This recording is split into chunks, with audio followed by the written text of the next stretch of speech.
Hello everyone. Today we are discussing the creative workplace. But what is a creative workplace?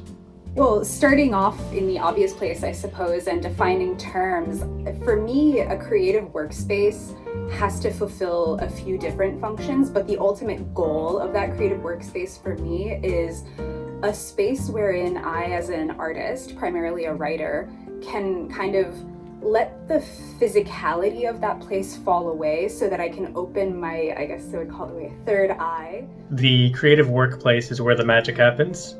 It's where I can get lost for hours in writing a piece of fiction. It's where I can create an entire universe. In essence, the creative workplace is a doorway to imagination and creation.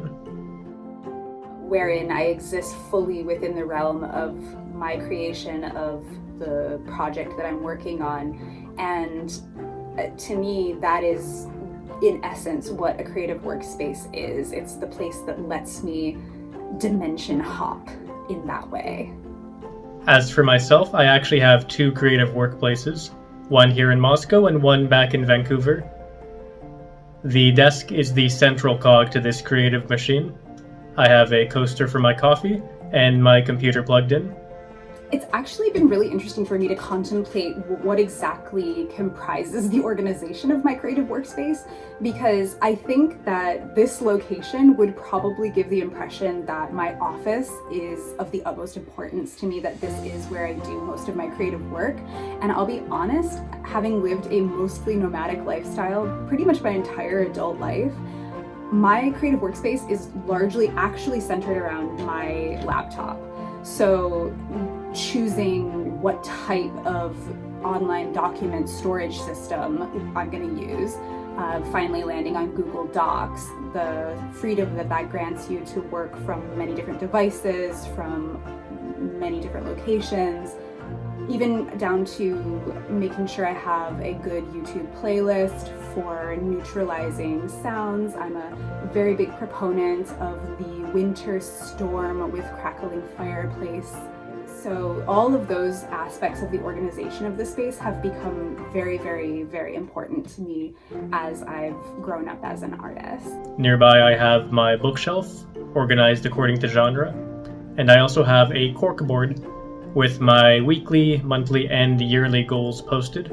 Using the creative workplace as a place of motivation, I have my diplomas and accolades hung on the wall. In addition, I enjoy having framed photos from key moments in my life.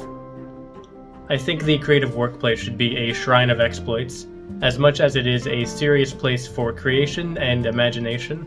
Personalizing your creative workspace, well, obviously looking around here, you can tell that's not important to me at all. Well, it is and it isn't. I mean, in all seriousness, obviously, I'm the kind of person who likes to have my special interests splashed all the way across my workspace, but this is not, as I said, actually where I do a lot of the creative output.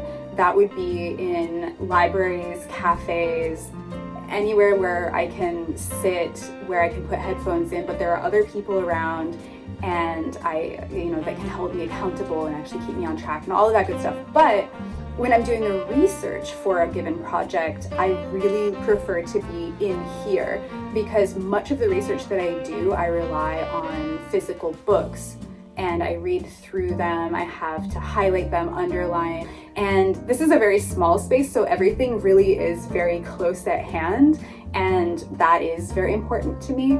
Choosing my desk was very important to me for that reason. So the aesthetic aspects of the creative workspace with regards to the research side of things, very, very important to me.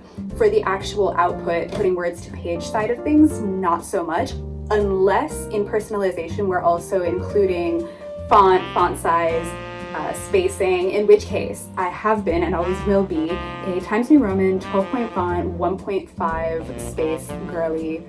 Don't see that changing anytime soon. So to that extent, yes, I think the personalization is important, but other than that, for the output side, not really. Research part, very much so. Speaking further about the creative workplace, I have a few last-minute tips. First off, limit distractions as much as possible. Focus on your work.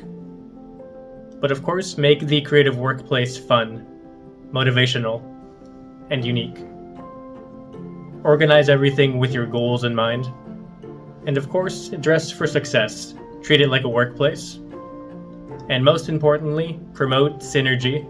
Pets and plants are a plus.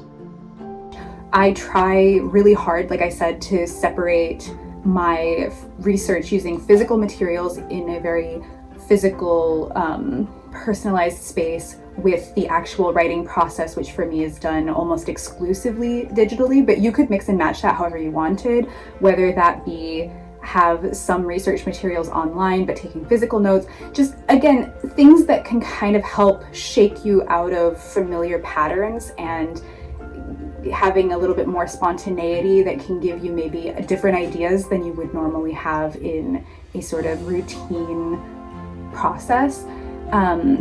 Comfortable and professional. I know Nicholas is a big proponent of dressing for success. I think that that's really valid. I definitely do that when I go out into the world.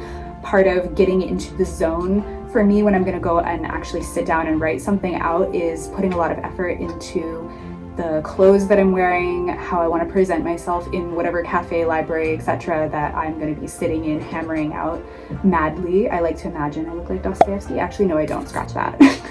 I don't want to look like Dostoyevsky. I don't mean that at all. But when I'm here at home, I think it's also important for me personally to have the contrast of pajamas, messy clothes. Maybe I washed my face, so maybe I didn't. Maybe I'm drinking coffee out of a water glass. Who knows what's going on? I need a little bit of that mix of being the feral creative and also the well-manicured creative. I hope you found this discussion useful. Join us next time. Thank you for watching.